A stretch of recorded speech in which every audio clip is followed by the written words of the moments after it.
Ladies and gentlemen, mains and mainnet, Shinobi Nation and the Buster Busters unite. We are here with a brand new discussion video, and in this video we're going to be talking about My Hero Academia All's Justice. Now, since the announcement trailer, we gotten a fire battle system trailer, and recently lots of new gameplay and game details have been released via impressions from people who got to play the game early. And with all that's been revealed, and as a big fan of the My Hero anime, my excitement for this game just keeps getting higher. So today I'm going to be making a wish list of everything I'd like to see in My Hero Academia All's Justice. So let's get into it. Now, first off, this is going to be a general wish list covering different areas of the game, so I'll be breaking this up into different sections, starting with the characters. This game is advertised as having a huge roster of characters, and since it was confirmed that all of the Class 1A students will be playable, it certainly seems like the base roster for this game could be close to 90 characters, maybe even reaching 100 with the inclusion of DLC characters. So before we get into my wish list, let's briefly go over the characters we already know will be in the game. Outside of all the characters we've seen so far in trailers, like the Class 1A students and MAYNE, it's almost 100% certain we'll be getting the entire roster from One's Justice 2 returning in this game. In recent gameplay, we already seen Classic All Might is returning, as well as Hawks, who was previously a DLC character. So it's safe to say we're already looking at around 62 characters. And while some characters who I originally thought would have their own slots, it now seems that characters like Shigaraki, Bakugo, and Todoroki, who we've seen have new skills in the gameplay trailers, will likely be one character with a new awakening form via the new rising system. So for example, we'll get a new Shigaraki that comes with his big Hulk form as his rising mode. Same for Bakugo and Todoroki, etc. So it doesn't seem like we'll be getting many new character slots for previous characters other than the new Deku, the new Dabi, Armor All Might, and it's safe to say we're getting the new All for One. And with that, I think that covers all the returning and new characters that we'll see in this game. So let's get into my wish list. Now, for the characters in my list, it really depends on how much of the story the game will cover. I'll get more into the story mode later, so for now, let's just say this game's story mode will pick up from the overhaul arc and include the important characters from then on. And those characters are the Class 1B students. Now, I can't see every Class B student being playable at launch, but we already know MAYNE will be in the game, and Class B does have some pretty unique characters who would play pretty well in this game. And with the Invisible Woman being playable, it seems that anything is possible regardless of a character's quirk. So students like Kinko, Ibara, Setsuna, Juzo, and Pony, I definitely could see being in the base roster, with the rest of Class B students coming in the form of DLC. These Class B students that I listed all have unique quirks that could translate really well in this game, and maybe even make some of them more popular depending on their kits in the game. For example, Tentacle is a character that, while I have no problem with him, I never really cared for him, but after seeing his moves in All's Justice, he might be a main. So it'll be interesting to see a kit based around Setsuna's quirk and other Class 1B students. I should also mention that Ibara is already playable in My Hero Ultra Rumble, and with Viking being the devs of that game and All's Justice, it's likely we'll see her in the game. And that brings me to the next set of characters I like to see, more pro heroes. Now, to be honest, we should have seen a lot more pro heroes feature in One's Justice 2, but since we're getting a new game that PlayStation claims will have the biggest roster in console history, I'm hoping more pro heroes get their time to shine in this game. For example, Mount Lady, who is also playable in Ultra Rumble. I feel like she will work pretty well in this game, and even though her quirk turns her into a giant, and that usually doesn't go well in arena fighters, they could always make a new moveset for her like they did in Ultra Rumble and have her only grow in size during her plus Ultra Ultimates. But it would be nice to see her playable, or at the very least, have her fights against Gigantomachia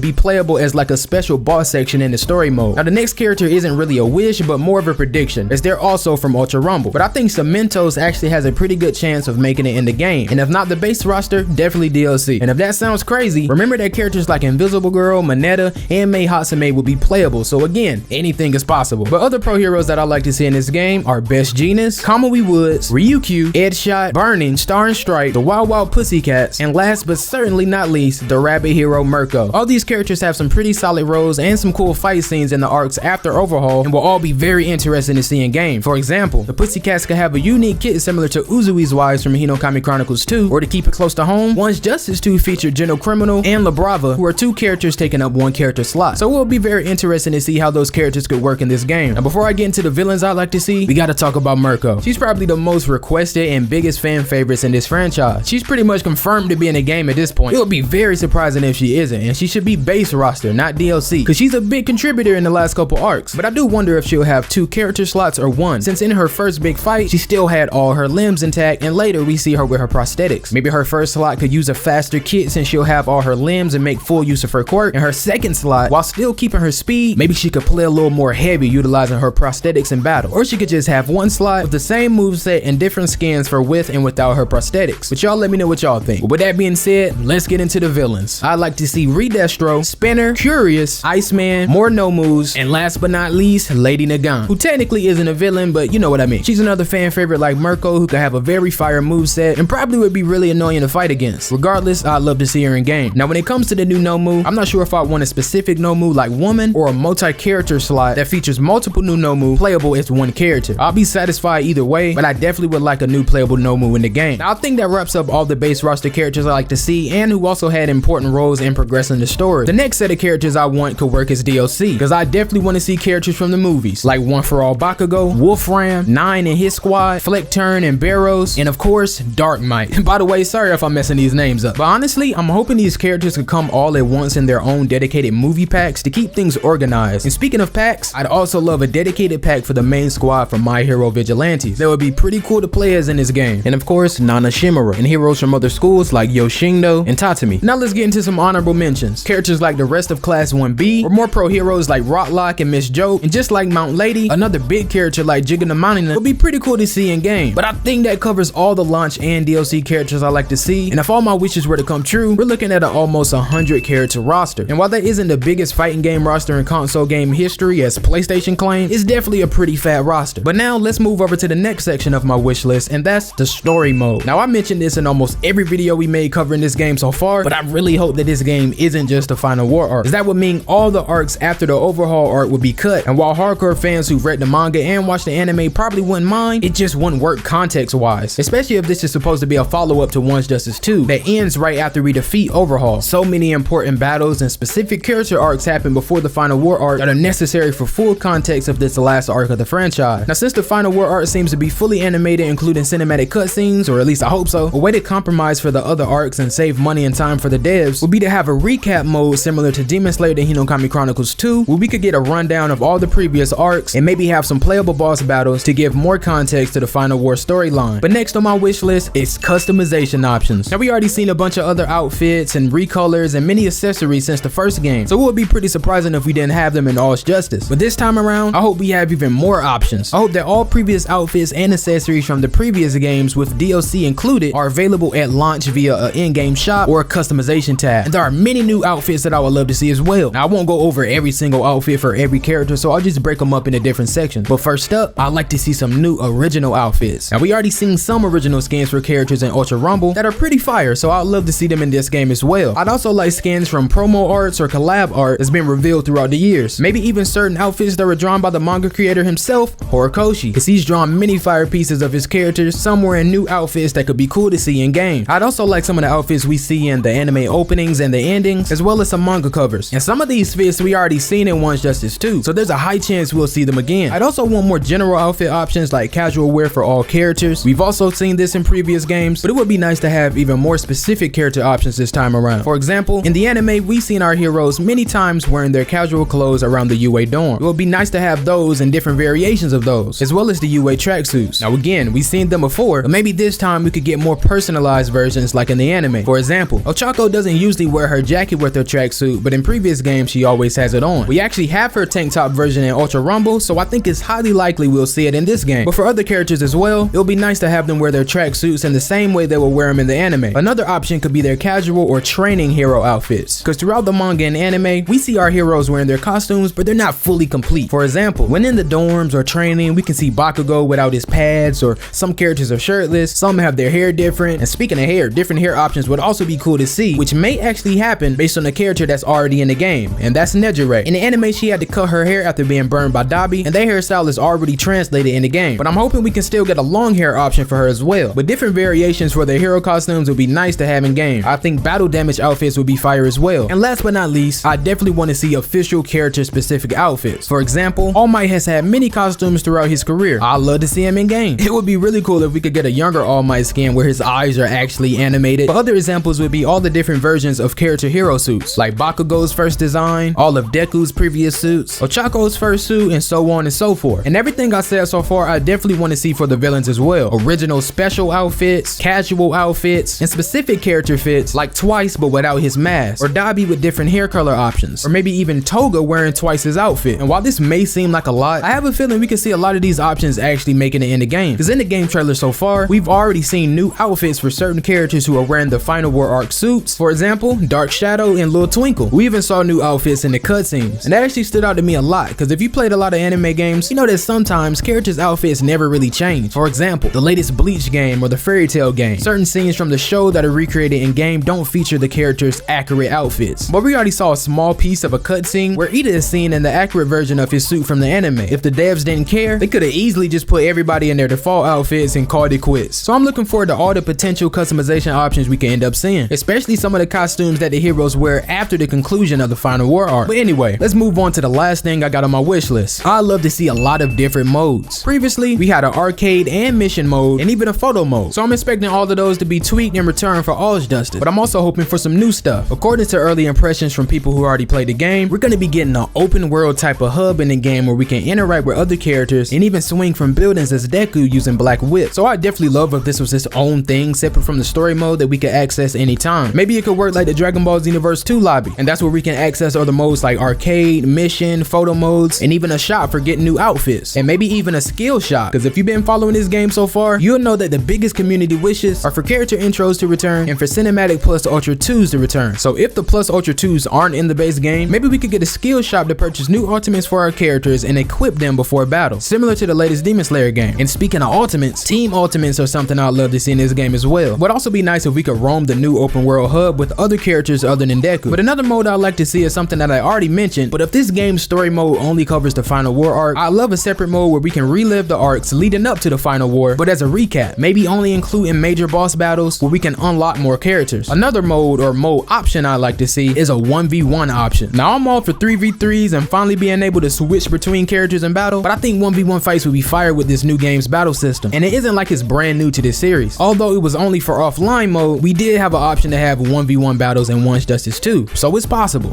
But with that being said, I think that covers everything I'd like to see in My Hero Academia All's Justice. Now knowing me, I probably forgot some stuff, but hopefully that was it. So I'ma call it quits here, man. But y'all can let me know your thoughts in the comments. If you agree with some of the things I want, if you want to see those things as well, and if it's something that I didn't mention in the game that you would like to see, let us know down in the comments and we can talk about it. But all in all, man, I'm very excited for this game. It's definitely looking like it's gonna be the biggest My Hero console game, so I'm hoping it gets a lot of support, a lot of content filled in the game that can keep us My Hero fans fed for a while. But until the next video, I'ma end this up right here. I hope y'all enjoy. If you did, do me a favor, hit the like button, subscribe if you're new, hit the bell so you know when I'm posting, man. Share the content, share the channel, do all of that. I'll see y'all in the next one. It's your boy A.K.A. SMG. Peace.